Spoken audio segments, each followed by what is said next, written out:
Welcome to the Turntable Class with GB Audio.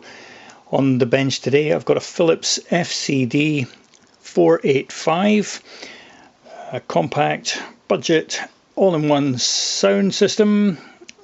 It's got a vinyl player on the top, digital radio, twin cassette and a CD player. Amplifiers built in. All it requires is a pair of speakers plugging in. The main issue today is the turntable,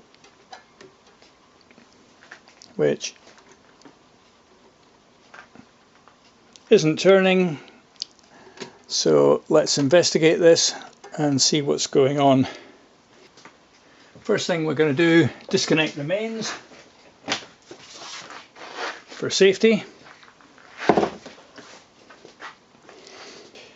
Let's come in and get a closer look.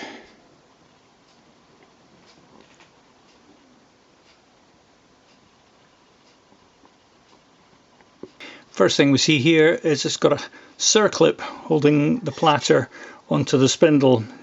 Mostly they just lift off, but this one doesn't. It requires the circlip to be removed first. So let's do that. Carefully so it doesn't ping off. We'll put that safe for later. Let's lift the platter up. A nice straight upward movement. And we can see here we've got the usual playing surface around the hub. It's just a plastic hub, this one. And here we can see the old belt, which is in one piece but has fallen off, suggesting that it's probably old and worn and slack. So we'll get a look at that. It's got a bit of shine to it,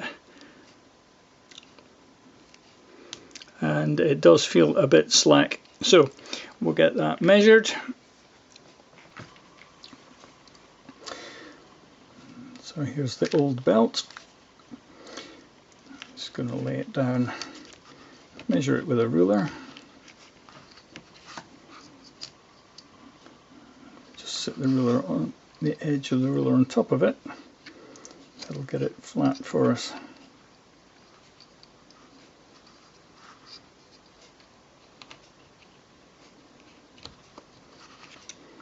So there we go, measuring 296 millimeters, 296. That's it doubled up, so we need to double that to get the full length, so that's 592 millimeters. We need to take off, we need to deduct 10 to 15 millimeters to give sufficient drive tension, because that's an old slack belt. So the correct belt to replace this would be belt 30, which is 576 millimeters long. Across here we've got the motor spindle, and this big cog here is part of the auto return mechanism, so that when the arm reaches the middle of the record it triggers this mechanism which lifts the arm up and brings it back across. The whole sub-chassis here is floating on springs, which isolates the pickup area from external vibration. While we've got the platter off, I can see the spindle here is very greasy and like dirty grease, horrible grey stuff, so I'm going to give that a clean and then re-lubricate it before we put the platter back on.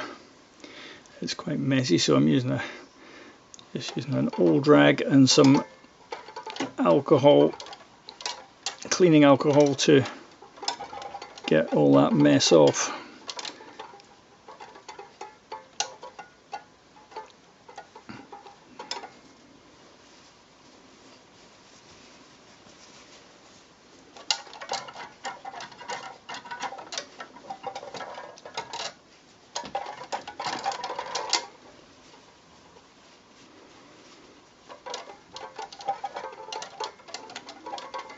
Yep, very messy stuff.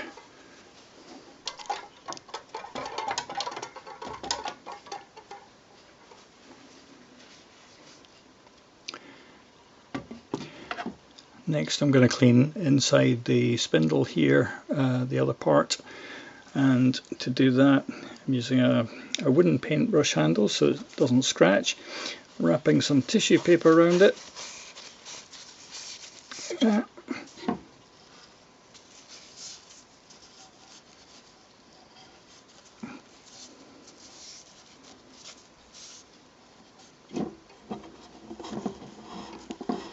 There we go.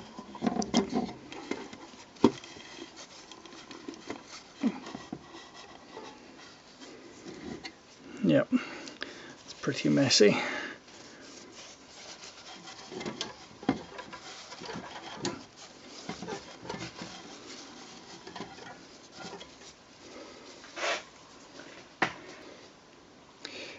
I'm going to use a little bit of this spindle oil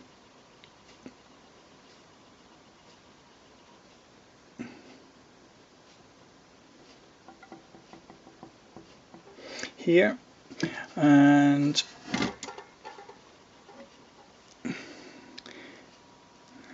put some around the bottom part of the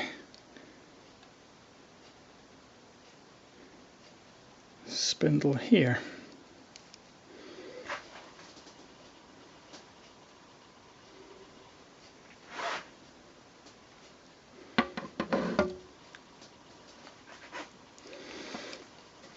Now it's ready for putting the new belt on. Now there's an interesting technique with this deck. As we can see, unlike the typical Japanese decks which have inspection holes for holding the rubber belt and putting it onto the motor spindle, this doesn't have. So what we do have is a little hook here which you need to get the belt onto, like this, and make sure the belt's sitting at the lower edge of the playing surface. Let's get that all the way around.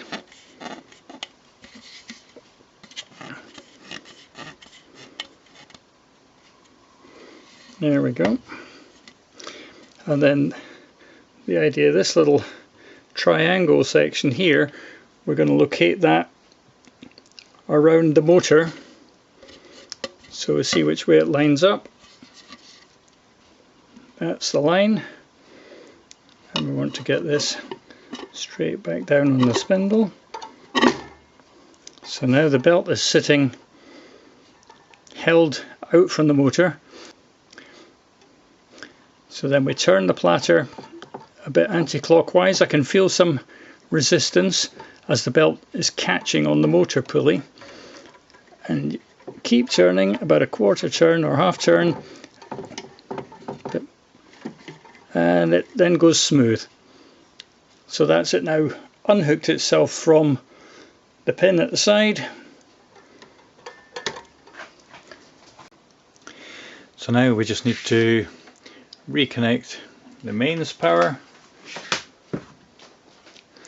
and open. Well, we've got the deck working again. All that remains is to pop the circlip back on.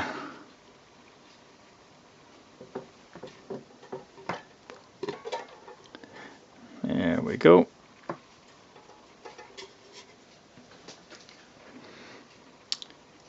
And that's the repair complete.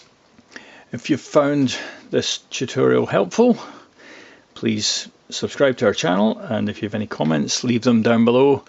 And meanwhile, good luck fixing your own turntable.